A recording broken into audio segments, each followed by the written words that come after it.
All right, Denise, what makes you feel the most vulnerable? Good question. I would say everything that I'm going through and everything that I'm doing right now probably makes me feel the most vulnerable. Putting all this love and attention to creating something and putting it out in the world and seeing how it is received has got to be the most scariest thing. And it makes me feel really naked. And that's probably the second thing that makes me feel most vulnerable. And the third thing would be my therapist. Wait, I love that so much. Definitely my therapist. Your therapist would love to hear that. Yeah. Yeah. And he'd probably say I'm crossing my hands, which means I'm feeling super uncomfortable right now.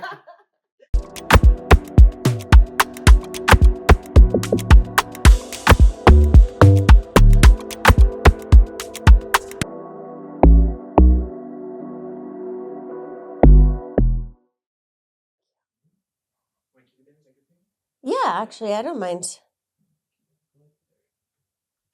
I don't mind seeing myself on the screen, although I feel like sometimes when I'm like filming with a guest, it can be distracting. Maybe it's distracting now. Now I'm just looking. No, no, no, don't change it. It's fine. Thank you, thank you. No. I'll pretend that I'm having a conversation with myself because doing the intro by myself feels weird and different, but also good. And I'm glad that Brandon is here because they're my emotional support. And production. But emotional support, I think, is actually number one. Like, screw the equipment. The emotional aspect is way more important. How have I been doing? I've been doing good. I feel that lately I have noticed myself come into a new level of strength. And I struggle with the word strong because sometimes I think it's like used against us. Like it's like, oh, just be strong versus like feeling your feelings and going through what you're dealing with.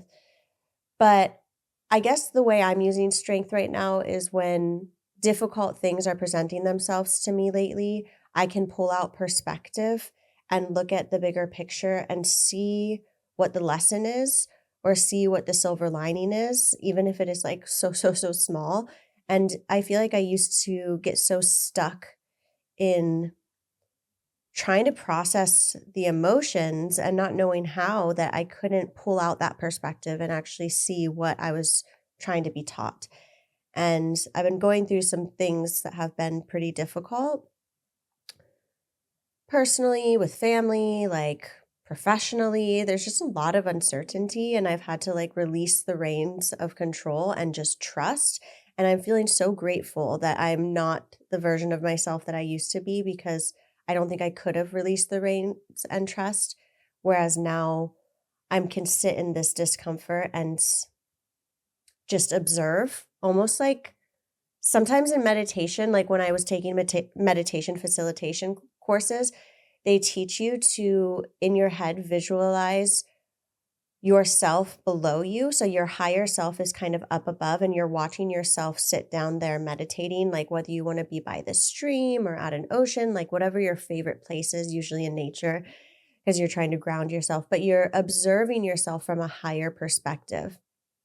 And you're able to kind of be more present in that. And that's kind of what I feel like I'm experiencing with some of the hard shit that I've been dealing with is just a higher perspective, and an ability to process through it quickly without suppressing it and then it manifesting physically and all of that. So that's kind of where I'm at mentally, which feels good. It feels empowering, but also life is lifing.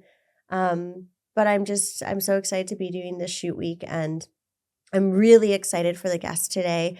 Denise Vasi of Maed Beauty is such a powerhouse.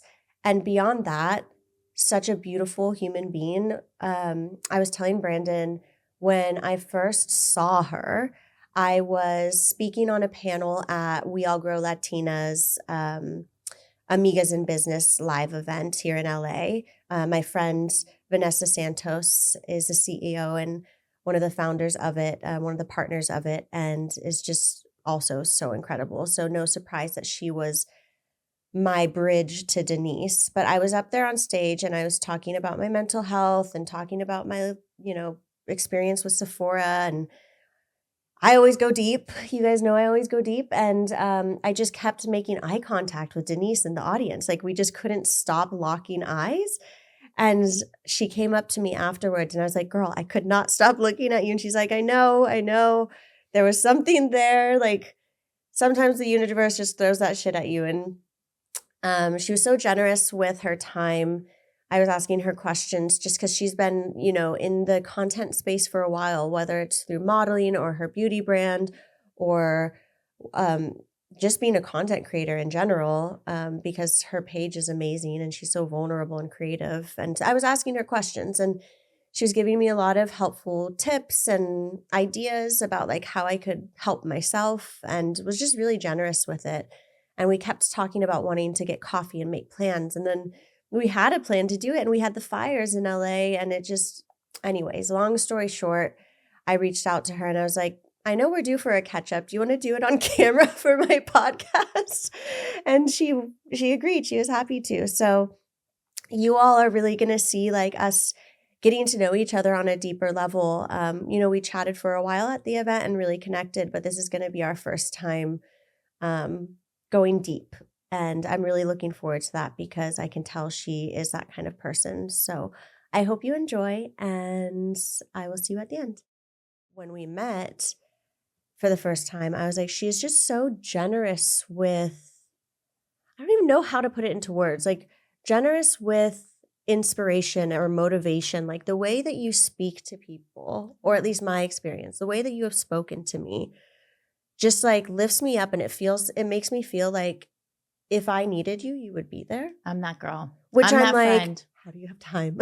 I'm that friend. But it's almost like, it's not that I feel the need to tap you for it, but the fact that I know that you are that kind of person and that you've given me that energy in itself is so like soul filling and motivating and inspiring. Like, I don't know. There's something real special about you. You're very kind. Thank you for seeing that. And what I would say is like, how do I have the time? This exactly what you said. Like the friends who recognize that in me will only tap me with the understanding like I really need Denise for something and I'm going to be there. And of course, that's just who I am. And I show up for those moments because, I don't know. Lenny Kravitz is a friend and he says, we're humans living this human experience. And I think especially now where I am in my life and everything that have been through or going through and looking ahead, it's literally about how do we make each encounter a beautiful experience. And when we find ourselves in something that is not a beautiful experience, how do we get the hell out of there as soon as possible? Gosh, and not give any energy. Yeah, and just protect our energy, right? Yeah. And so, I am that friend who you could call at any hour of the day. Probably once a night, I say, call me. I said it last night to a friend. Call me if you need me. My phone will be on, and I'll be up probably anyway. So, and those friends know. So they only really call when it's necessary. Because I think like your energy behind that when you deliver that message to someone is so felt and seen and like genuine that in itself is the support that's needed.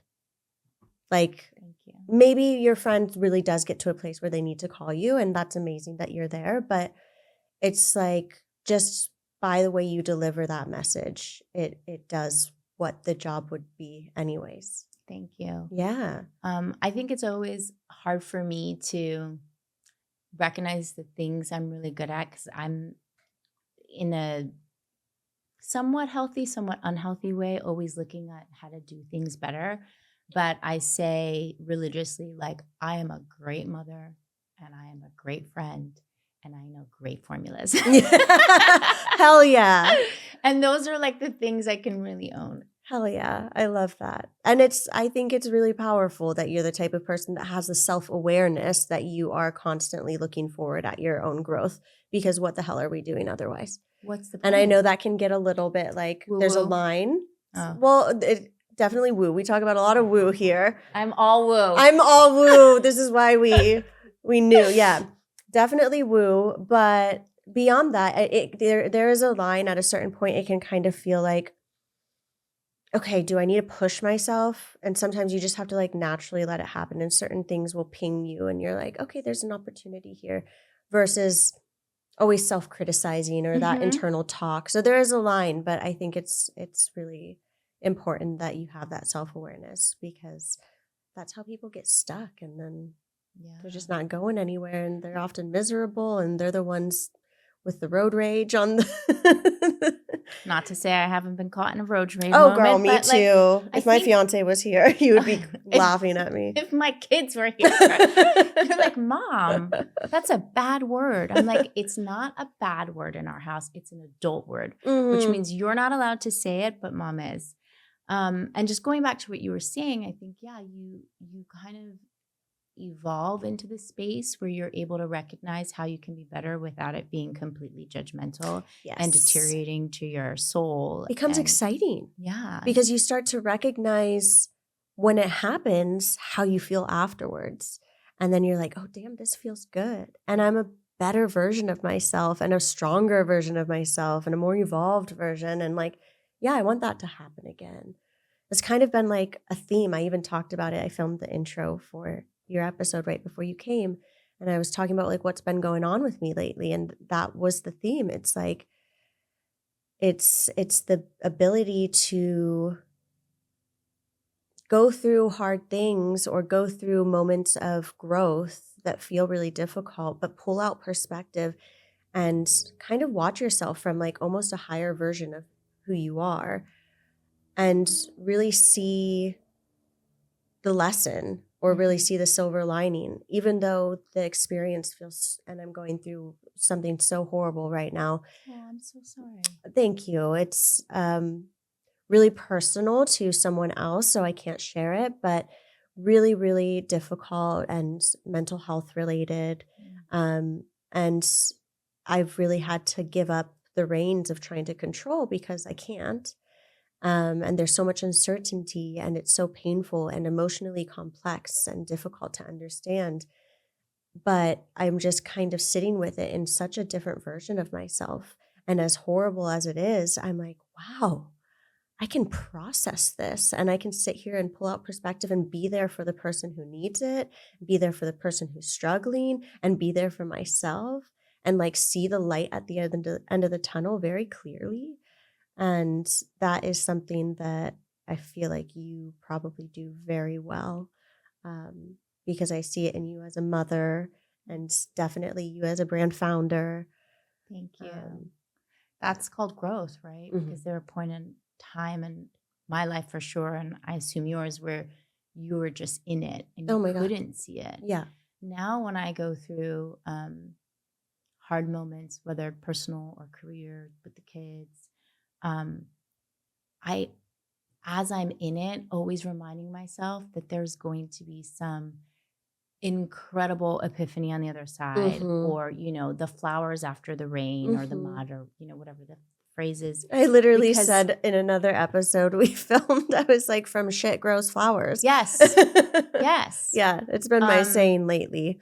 And- grows the lotus. Yes, exactly. That's a beautiful way of putting it. I But like the lotus. literally, my therapist is like, you need to look at the shit, the cow dung, Yeah. and fertilize it. That's what he Ooh, tells us. love that. And but I know after having so many things, going through so many things in my life, that like going through the hard moments, like there's something after. Like you almost have to go through this. Mm-hmm. And now I can tell myself that this is going to end well, whatever well could be. I might not understand it in every moment, and even afterwards I might not understand it, but there is a purpose, and there is growth, and there is some more evolved being that I'm going to become after this.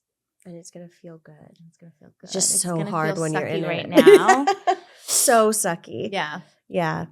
been a lot of those. Well, before we jump too far in, Yeah, can I know. have We just are like, blah, blah, blah, blah, this? blah. Yeah, this is exactly what I expected with you in the best way. But maybe I'll have you just quickly tell everyone who you are, a little bit about yourself. Yeah, absolutely. Well, my name is Denise Vasi. I'm the founder of Maed, which is a clean beauty brand that centers the importance of rituals for multi-hyphenated people. And our debut collection is a lip care and color collection that Got our lips on. we've got our red lippy. Yeah. So care and color with a skincare focus. So all our products have actual skincare ingredients to replenish and restore the lip skin barrier. That is why your lipstick is so comfortable, which is so huge with like a long wear lip, especially so pigmented. It is so hard to find a formula that truly feels comfortable. Not only comfortable, but is also doing something good for your lips, like replenishing them. I have chronically dry lips, and the first time I wore your lipstick, my lips felt more hydrated than before I put it on, and that doesn't happen. That so I can comments truly like that vouch. just Oh my gosh. absolutely make me beam. Thank you so much. No, I mean, like you said, what did you say? You're like, I'm a good mother, I'm a good friend, and I'm good at formulas. I can vouch for that. And you're also a mom. I'm a mom. That's right. I have 2 littles. My first little's not so little, according to her. She's 10, going on 25. She's amazing. Yeah, I haven't got to meet her in person, but her energy just radiates through the camera. Thank you. She's an Aquarius, so Mhm. just an absolute like gem. And then my son is going to be 6 in June, and he is the gesture of the family. Like he just came to break any serious moment with Oh, I love that. joy and comedic relief. And So they're necessary. so different, but they're both so kind. Not because they're my kids, but I will say, like, if someone was like, what are the top 5 compliments you've gotten in your life? Number 1 would be, your kids are really nice. And I hear that about them a lot, and that makes me really, really It proud. means a lot. Yeah. So What a compliment. yeah, thank you. Yeah, I hear that. I feel like one of my nephews got like their certificate of it was like being a good human, but they had a different name for it. And there was all these different certificates that you could get like with grades and blah blah blah. And I told my sister, I was like, that is the best certificate that they could have gotten. Absolutely. And they're such sweethearts. I have 4 nephews. Aw. I love watching these little humans grow up and like their personalities form and seeing my siblings in them and seeing my mom in them. It's just so bizarre that this is what we do. How's your mom as a grandma?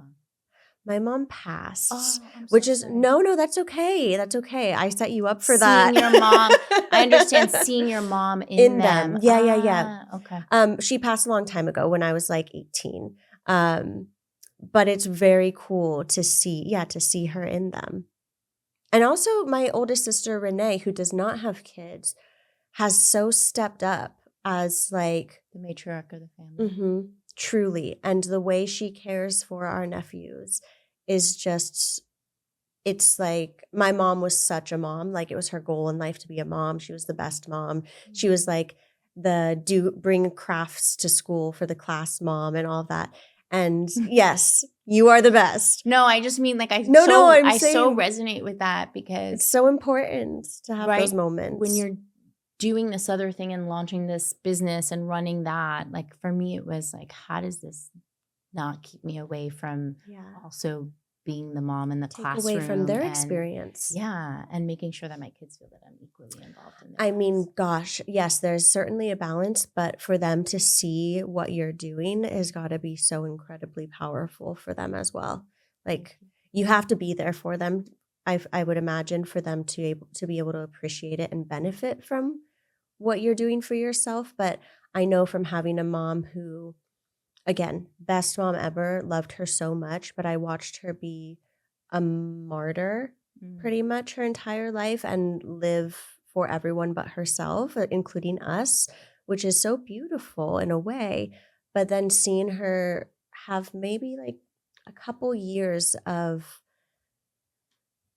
finding herself before she passed away. And it was just like, it took me a long time to get past that myself and learn how to take care of myself and prioritize myself and have my own voice.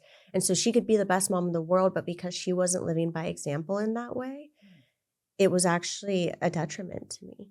So like having that balance, I think your kids are going to benefit from so much. Thank That's you. really I mean, cool. it's really hard, you hear so many things, and then obviously whatever was exemplified in your own home, you become a mom and you're like, okay, do I be a stay-at-home mom? I mean, I also was, honestly, I've said in a bunch of interviews, I didn't grow up being like, I can't wait to be a mom. I'm gonna have 2 kids. I'm gonna name them this. Like, I just wasn't that girl. I love to hear that because I was not that girl either, and I'm very on the fence about having kids. Yeah, well, then I would tell you, when you do, if you do, you will probably just completely like blossom into motherhood, because I didn't see it. My best friend, my oldest best friend of what would probably be like closer to 30 years now. We've Ah, been so best cool. friends. Yeah. She was like, I don't know. Like, I just feel like you're just going to be like the most great mom and you don't even realize it. And I was like, I'm so focused in my career. And this is when I was an actress. And I was like, I've had such incredible possibilities outside of what I think were available to young girls coming from where I came from in Brooklyn, my family.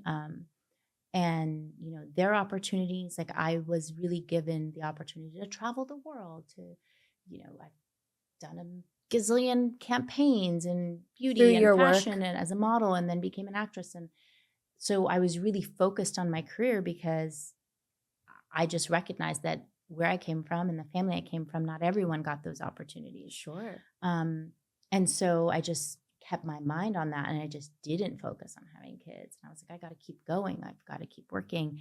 And then I got married, and we got pregnant, and I was like, oh my gosh, what's going to happen? Like, I've got to take care of like a human now.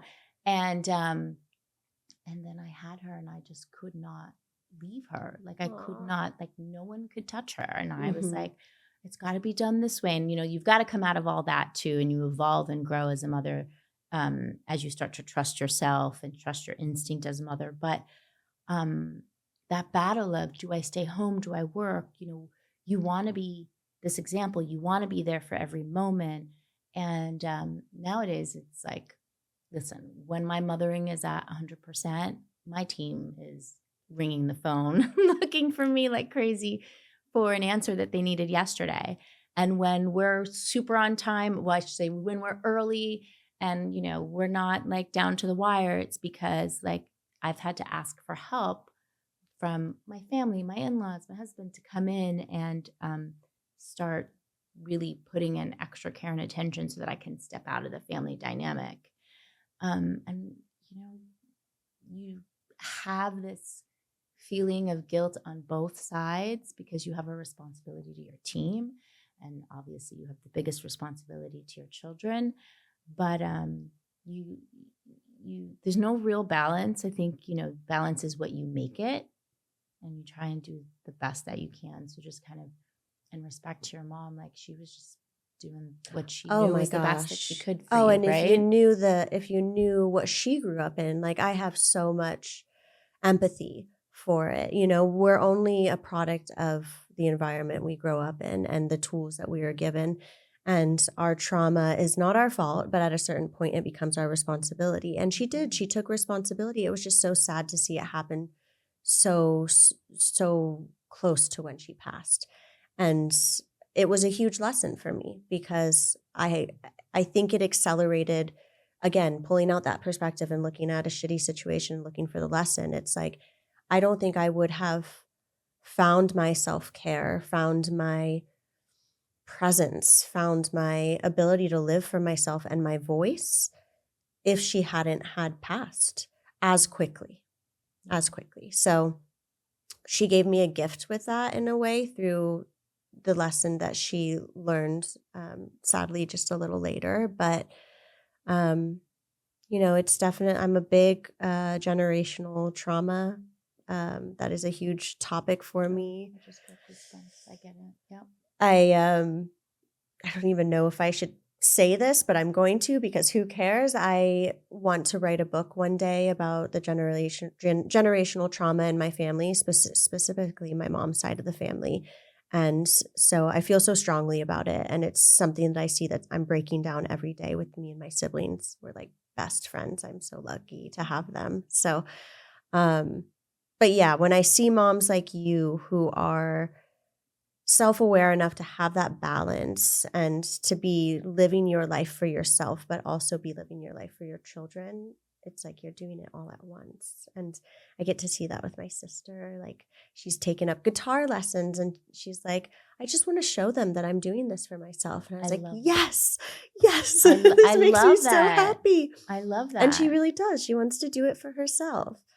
So I don't know. It just makes me so happy. It's important. It was a big reason why I decided to actually like launch the product line, because it was something I always wanted to do. It was like, I call it my little girl dream.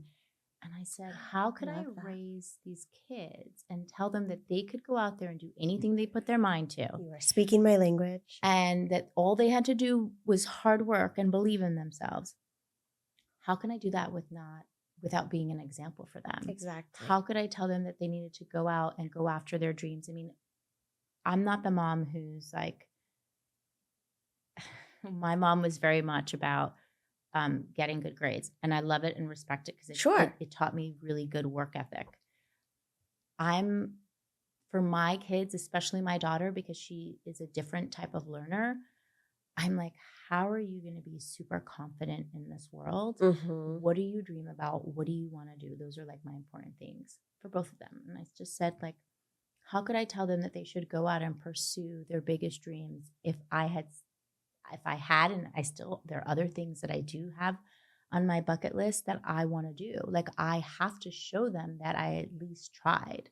Yeah. Right. So going out and launching Maed Beauty was really also about my children and just being able to show them, like, mommy really wanted to do this. It's something I've always wanted to do. And I was scared shitless. And there were lots of things I didn't know. And I put my head down and I did the work. And here it is. And now we're going to watch and see where it goes. But at least you know that it's possible to get it done. Mm-hmm. I mean, even if, which is not even a possibility, even if your brand crashed and burned, if someone's brand crashed and burned, 100%. building it and doing that for them. And I am a living example of that not happening and then having to really push through a lot of that later in life. It's going to do so much. Yeah, absolutely. Because most people don't. Yeah. And it's like going back to what we were saying before, like, our whole purpose is to like live out all of those experiences, make them count, make our interactions with other people count. And like, most people are afraid. Mm-hmm. And I understand it because It's God knows I'm terrifying. afraid Oh my God, every day uncertainty. of it, you put yourself in such a vulnerable position when you create something and put it out to the world and say, It's do you guys, terrifying. do you like it? Mm-hmm. Right?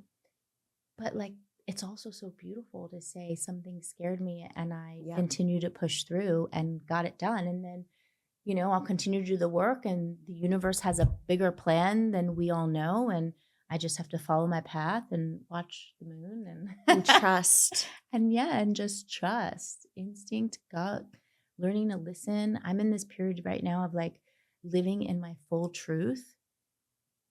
Forget everything else. Forget what, anyone on the outside, the exterior judgment. Because you know what? They're going to judge you anyway. Yeah. Everyone's going to have something to say regardless. Why punish yourself twice? Good, bad, doesn't matter. What is my truth? Like, when I close my eyes and I just put all the noise away, what does my heart and soul say? Okay, then that's what I need to be doing. I love that. I mean, we could just create a whole series of memes with quotes by Denise. Words of affirmation is my love language. So understandably important. We have to remind ourselves. I'm actually curious. I have a childhood friend who she's amazing. I don't think she would mind me calling her out. Her name's Christine.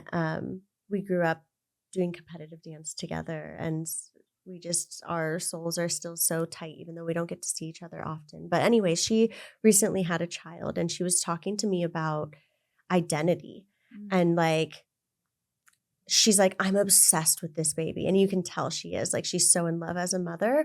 But like, simultaneously, which I love about her is that she's so honest. And she's just like, simultaneously, like, I'm struggling and almost like, not her words, but like kind of mourning the old version of myself and like finding a new identity and who I can be in this. And I wonder for someone like you who was acting, modeling, you have a brand image through your beauty brand, which I know happened post kids, but you've had such a brand as an individual, both publicly and then also probably personally, how that impacted you when you had children. Yeah. Great question. I'm curious because I imagine that would be a struggle for myself. Great question. First of all, completely normal, Yeah. right? That's We're what I like, told her. I was like, this sounds very normal. And This- also thank you for saying it. such a and I think more women definitely need to talk about it, like the honest version of it, because I think sometimes we're afraid to say something as beautiful as our child, and that a relationship also brings some pain, some personal pain because of what you're walking away from, whether by choice or by necessity. So for me, again, I didn't know that I was, for a year and a half, I stood home. I was a stay-at-home mom. I didn't know that that was going to happen. I literally remember holding her and her dad going, I've got to go shoot this Nike campaign in like Corsica. And I was like, oh, okay. So it's just me. Like, who's going to take care of the baby? Yeah. And I was like, oh, just me. Okay. How? Because my family was the East Coast. Yeah. His mother passed away before we got married. So there was not a lot of support. Yeah. And in those couple of years at home, I really needed to find something that felt good for me. And that's kind of how my community grew on social. Like, I found something that I could still do at home because I was home and I didn't have to be. I just also was so obsessed with her that I didn't want to bring her on set, nor did I want to bring in someone into the home to take care of her. Right. So I was like, okay, how can I spend my time while she's napping doing something I love? Right. So can't get too far when they're little, Mhm. right? It's not like you can go for a 4-hour lunch with your girlfriend. But doing those things are really important, and moving your body is so important.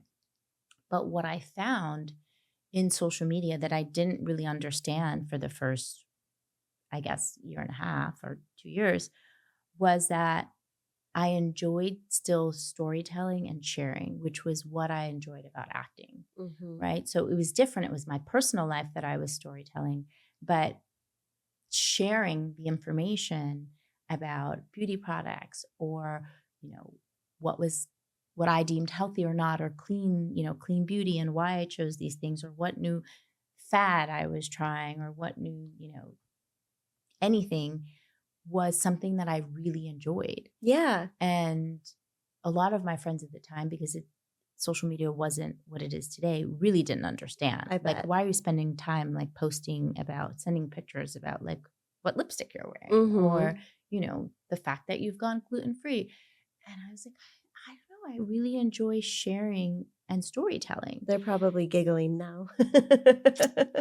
I didn't say it, but I said it for her. But yeah, so I think like you definitely go through this moment of like, okay, am I putting myself behind? And I think, yeah, you are in many, many ways.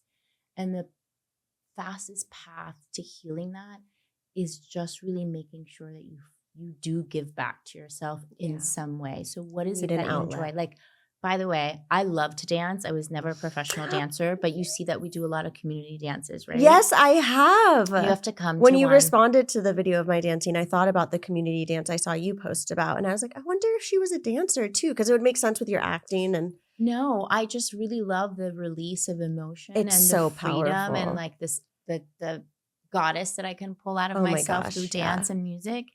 And so for someone like her, I would say I'd love to see her in a class at least once a week, right?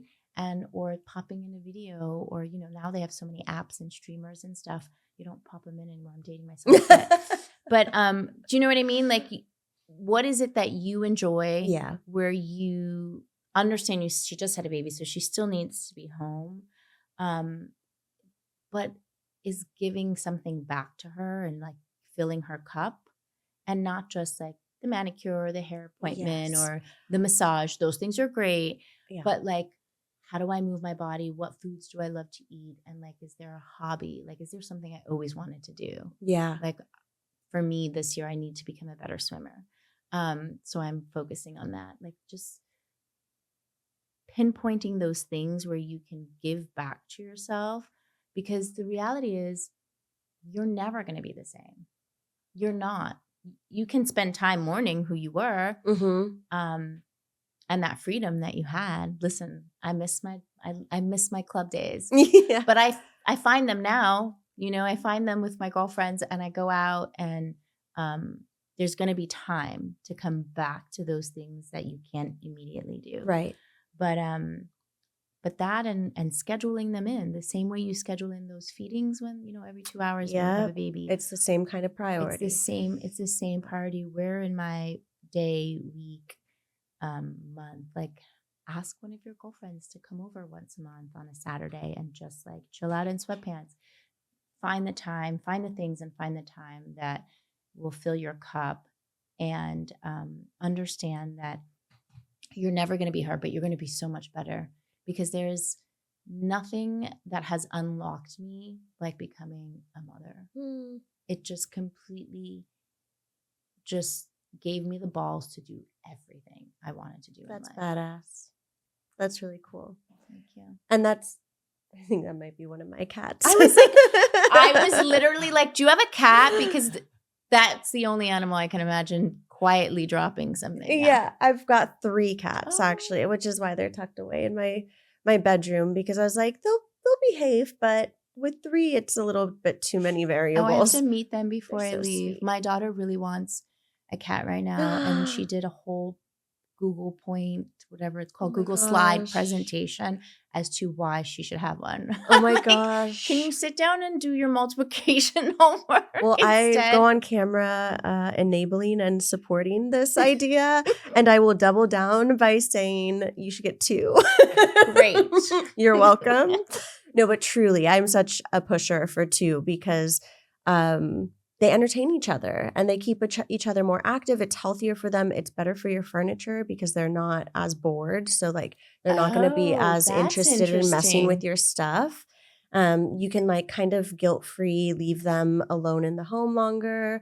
There's a lot of good reasons. Is that like having 2 children? I'm not quite at the place where I can leave them home alone. Not at these ages, but No. eventually. We were just in Florida visiting my girlfriends, and I definitely was like, Lennox, you're 10.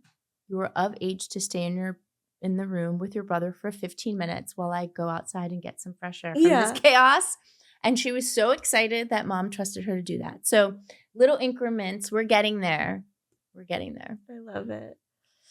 Well, I feel like being a part of one thing that you said that I feel like I wanted to like just tap or double tap on real quick that I really appreciate was doing things outside of like a facial, nails.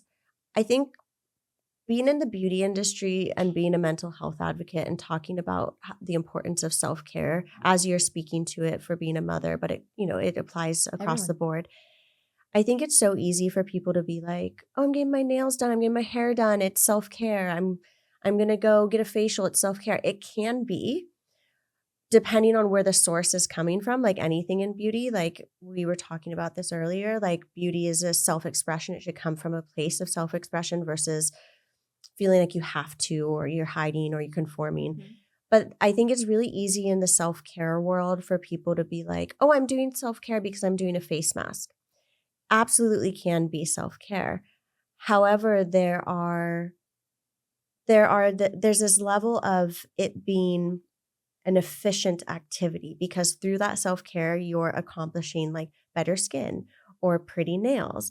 It's like ticking this box that isn't necessarily always for you. And Mhm. again, it depends on where the source is, but I appreciate it that you say that and you look at something like dancing or movement or a creative outlet being so powerful. Look, like I found self-care through skincare, Same. and that slow ritual and taking moments of breaths in between each step as you let it dry.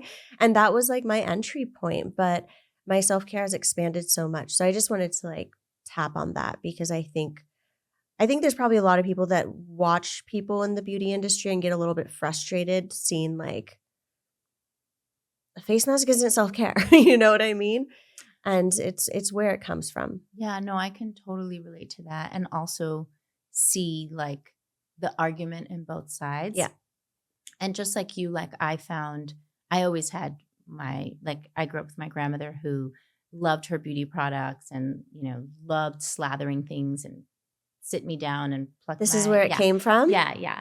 100%. Love. So it was a bonding thing Yeah. for us since growing up.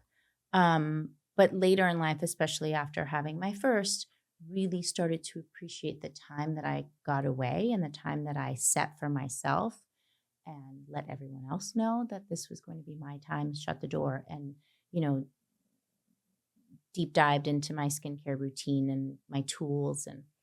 But like you, with more understanding of the world we live in Mhm. um, And growth. starting to like really evolve and like think about mental health and what I say is you can make that face mask really a moment of self-care Mhm. if 100%.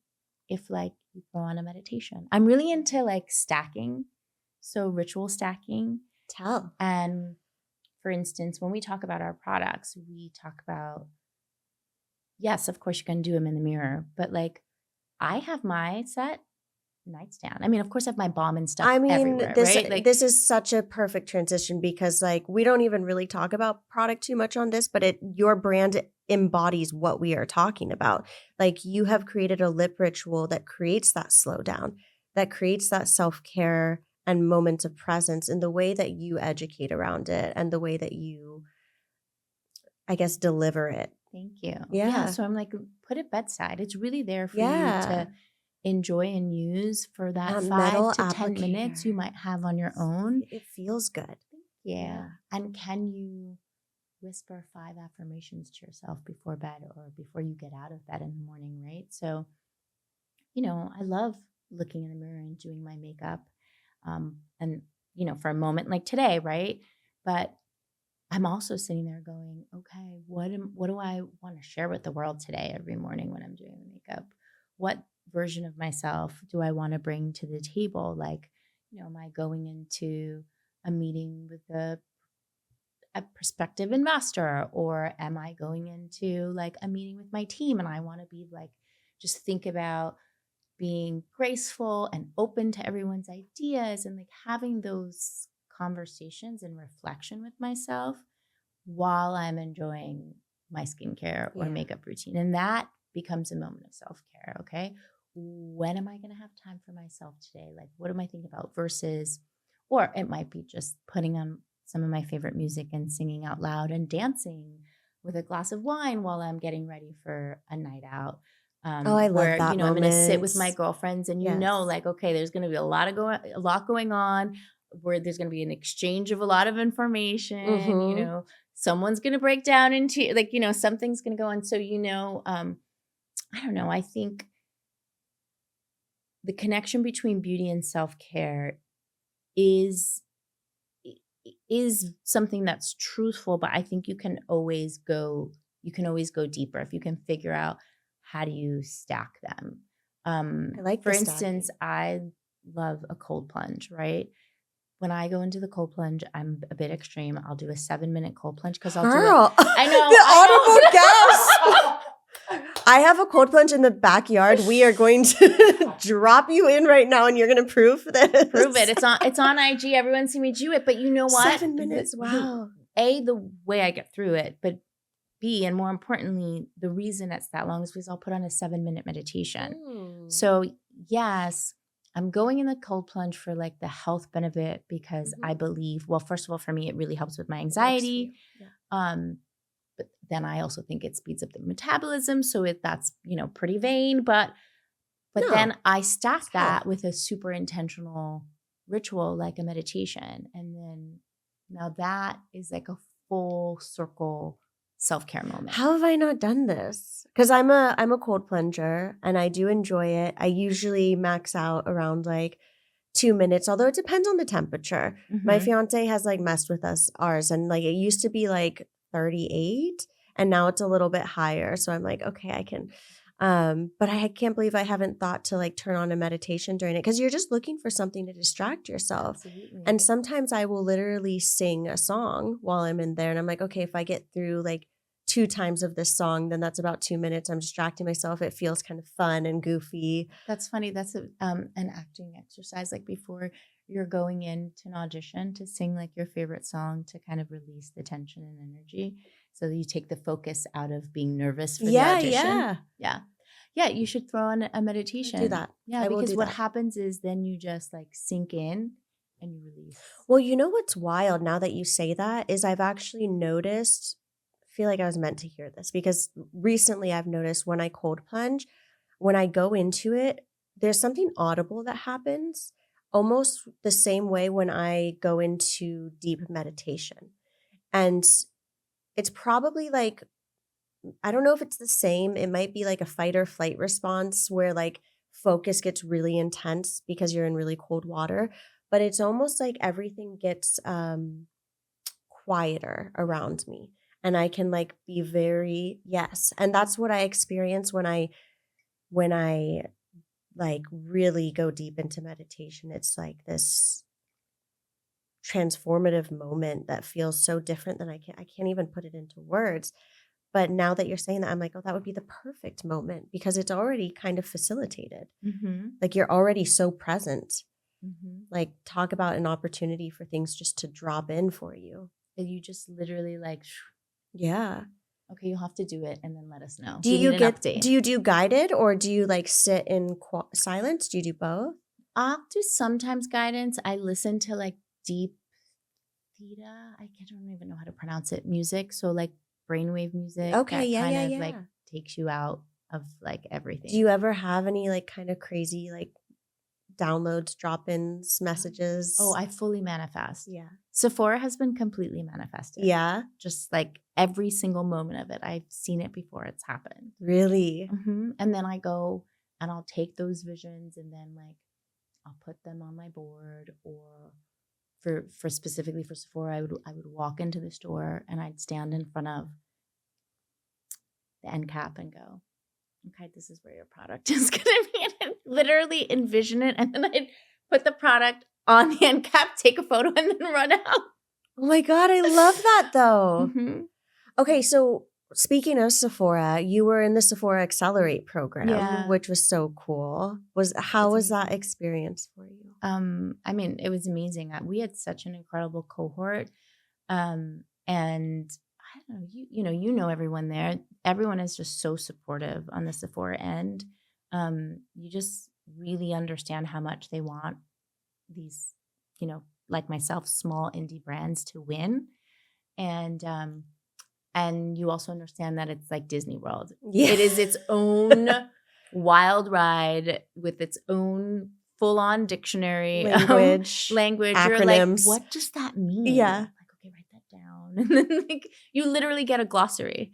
And it was such an incredible experience. I mean, it was work for sure. It was a lot of work, but I think because all of us who have gone through annually the program really love what we do, that it's the best kind of work. I think like as an observer of the Accelerate program and like, being pulled into it occasionally in different roles I've been in at Sephora. I've been there for over a decade now.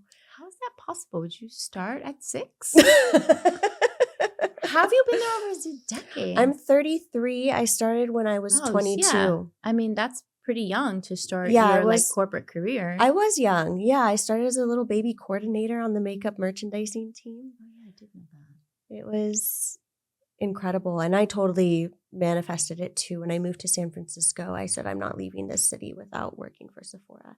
And I interviewed for an internship and I did not get it. And it was soul crushing, but I did not give up. And then here I am, it's just, but what I have loved and I've observed about the Accelerate program is the connection between the founders more than anything else, like the community that it builds. And that's been one of my favorite things, I think, observing founders in general outside of the Accelerate program. And I may be biased, but I think Sephora was a big part of creating that brand founder support with one another. Founders like Amy Liu of Tower 28. She was my mentor. She's like everyone's mentor. She's the best. She's the best. And she's a unicorn. I mean, she's done such an incredible job at like building such an incredible, passionate community. Yeah. And she knows her shit. Yeah. And she's always willing to share. And going back to what you were saying about, the founder community. Yeah, Sephora created this ecosystem of where you could look at another founder and feel comfortable and ask for help or information or whereas, especially coming from the modeling and acting world where everything can be super competitive and catty and that part was never my vibe. Like I always walked into a room. No, I don't see you that way. Thanks for acknowledging that. Because someone said the other day I was maybe not approachable. And I was like, me? What? Girl, I was making eye contact with you that entire panel that I was on the first time we saw each other, and you were very approachable. Thank you. I remember that day too. I was like, oh my God, I have to find her afterwards. I'm so glad you did. I'm so glad you did. But yeah, I always walked into an audition room saying, like, you never know why they're going to hire someone besides talent. You could literally have red nail polish, and that red nail polish could remind that director of his ex-wife or girlfriend or whatever, and you're not getting the job. It can be so subjective. So I would never walk into a room and have any feeling towards anybody else, because if you're the right person for the job, you're going to get the job, and that's it. And by the way, maybe they want a blonde, blue-eyed they're going to cast. So like then, I'm just here to make sure they have diversity in their thing, unfortunately. Or maybe they're specifically looking for someone who's like ambiguous like me or whatever the reason is. So I never walked into those rooms with feelings of competition, but you're given them, right? Yep. Whereas this industry, how it is today and how my experience is in it, I could call. I mean, the list of founders who all of them, but who would get on the phone at any time to give me, 10 minutes of their day to just help me figure something out or a piece of advice or warning or just introduce me to a vendor that I needed. The list just, it was so surprising and so encouraging to know like this is going to be the ecosystem I'm a part of. Yeah, I know. I've loved to watch it. And like, even from when I was on the social media team strategizing behind the camera, I started to recognize, because I would our team was small but mighty when I was running our social video programs, and I was doing the analytics for everything as well. So I would be looking through the comments, I'd be looking through the numbers and really trying to figure out what works and then concepting what we're doing next. And I remember the time frame in which I started to realize that single branded content did not perform well, and that we needed to start putting multiple brands in content and also having brand founders talk about other brands so it feels more authentic, because that's what people were responding to. like we were talking about, now it's all about real and raw. Like we are all too smart and social media is all too transparent for us to be playing any sort of game. But also, no one uses just one brand. Absolutely Like not. how many brand? It's so funny. But it was because always marketed that I way know, for and years it's so and years. funny because like you open up someone's like makeup bag, and Mhm. I There might be like two things from one brand. maybe, Yeah. right, Yeah. and so the reality is, it makes sense. I mean, Jacqueline from Jacqueline Johnson, who founded Create and Cultivate. I mean, collaboration over competition is the Yeah. best said phrase, slogan, tagline, whatever you want to call it, in a really long time. Yeah. Because the reality is, like, when you bring people together and you all have this like bigger purpose, and which is what all of our indie brands are here to do, it's just so much more fulfilling. Yeah. And it's such a better experience between each of us.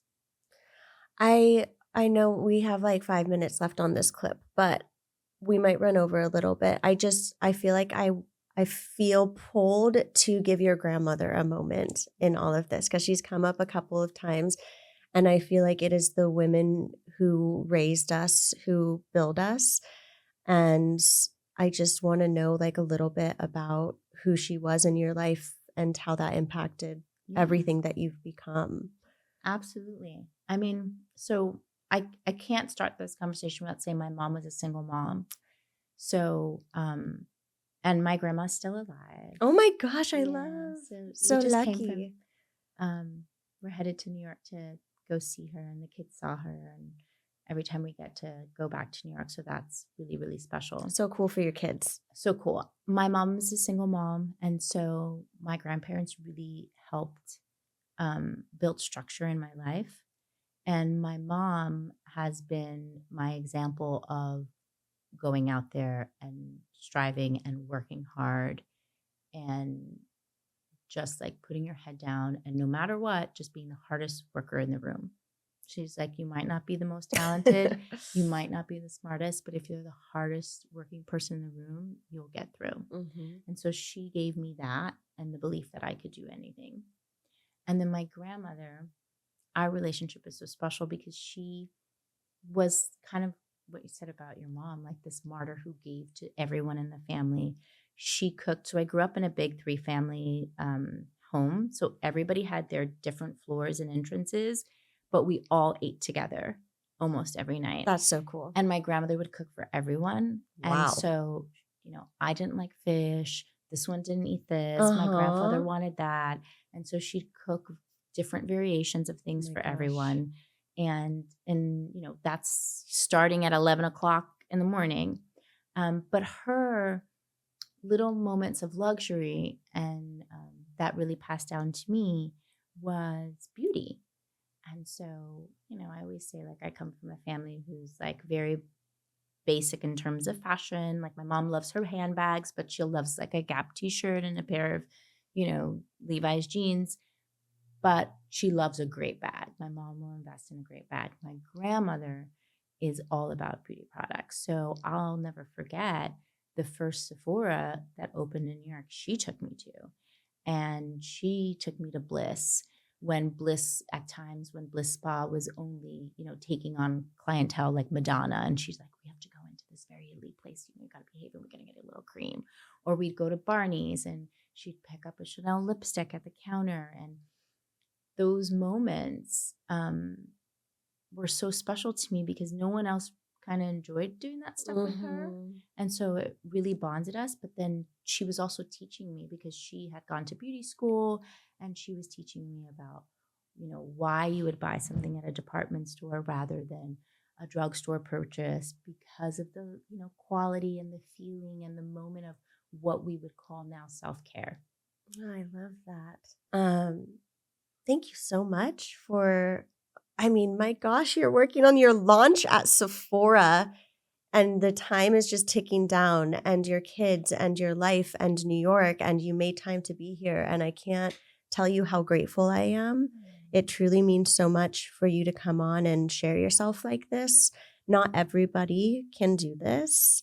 And that's okay. it's not everyone's responsibility, but people who are built for it and who are willing are really changing and moving things, especially in the beauty industry. And I can't wait for you to be officially, because you already are, but officially part of the Sephora family. It feels like you've been there for years already. Thank you. Um, Well, I just want to say thank you for one, having me and providing the course. space and the platform for me to share.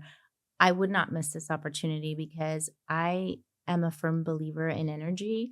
And like you said, you were up on stage and I was down at that panel area, and we were just Connected. There was just the eye connection. I couldn't like contact stop looking at and you. the energy, and you were so present and so honest in a room of hundreds of people that you don't know, which I personally know is not an easy thing to do. It's not intimate like this one-on-one. It's a really hard. And I just absolutely felt compelled to find you. And what I said was like, thank you for having an honest conversation and sharing your story. First of all, so inspiring, but also just like pushing the fear away and really understanding that you might share something that could unlock something for someone else. And that's really selfless. And I wouldn't miss being here because I knew that there is like a deep connection and appreciation for each other. So thank you. Thank you. I so appreciate it. And I could not agree more. And there's also something so beautiful about, I think, the vulnerability that we both like and embrace in parts of our public personas is it's healing ourselves too. Yeah, Absolutely. By trying to help others, you really do heal yourself. So, okay, so now we're going to ask you the big question. Basically just what makes you feel vulnerable, and then we'll let you go. But we have I'll to be have back. we'll have to have a Move back. proper yes. Just to hang out. Yes, I know we need well, because I was telling Brandon, I was like, we were trying to get coffee or like lunch or something, and it just didn't happen. I was like, do you want to catch up on my podcast? Sure. So next time we'll have to do a proper catch up. And I'm so close. I could literally. Yeah, where are you? I'm like 20 minutes from here, which No in way. LA is close. Yes. And maybe not in the rest of the world. Are you but in the valley? Yeah. Oh, hell yeah. So So- you're probably less traffic too. Yeah. So literally, I'll come over in my sweatpants at any, like, just call Would me on a love. random night and be like, want to have a glass of wine? I'll be here. Want to have a coffee? Would I'll be here. love. Prioritizing fun for yourself. Yes. Yeah, Denise, Brandon, and I were just talking. That episode was so good and so long overdue. She and I just like, I feel like need to sit down and like have a glass of wine together. But this was kind of that moment because our plans got canceled, and I don't know, we just had such an immediate connection to one another. And I was saying, like, I just couldn't stop staring at her when I was on stage doing the panel. And part of it is like her eyes. Like, this woman is just like one of the most beautiful people I've ever seen. But it's not just that. Like, it was something internal. It is her internal beauty. It is her energy that I was so attracted to. And I could feel through our eye contact and through the connection we were making. And that's a really hard thing to notice and to achieve with someone when you're speaking in front of hundreds of people. It just felt so meant to be. And she came and found me. I like trust. If she didn't find me, I was going to go find her. But yes, long overdue conversation. And it's interesting. I don't know. I'm 33 and there's a lot of people around me who are starting to have kids, or a couple of my siblings have already have kids, and I'm very on the fence about whether or not I want kids. I don't know. I've done a lot of thinking about it, and I've come to this self-awareness that growing up, I felt like I didn't want to have kids because I think seeing my mom's experience, although she was an incredible mom, and I do think that she loved it so much, I just didn't get to see her be the full version of herself because she gave so much to others. And obviously you don't have to do that if you're a mom. And like Denise was saying, like, it's actually better not to, but like you have to do things for yourself. But I think I had to realize that a lot of the reason I was so like anti-kids for myself was because of the example that I had. It felt like it was limiting. It felt like it was kind of stuck and like you weren't doing enough for yourself. And I mean, let's be real, historically, women having children, that was their life. And that's okay if that's what you want. That's fucking beautiful if that's what you want and that's what's fulfilling. But I think for a lot of women, it's they want and need much more. And weren't always able to have that or didn't feel like that they could go after that or whatever it might be, guilt.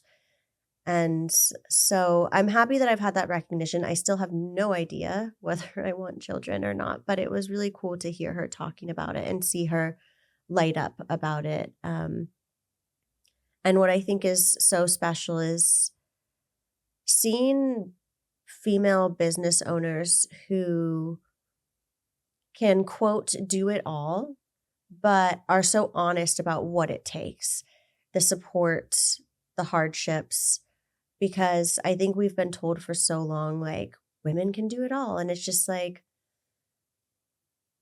kind of forcing us to do it all because now it's almost like an expectation. It's like, one, you shouldn't have to do it all if you don't want to.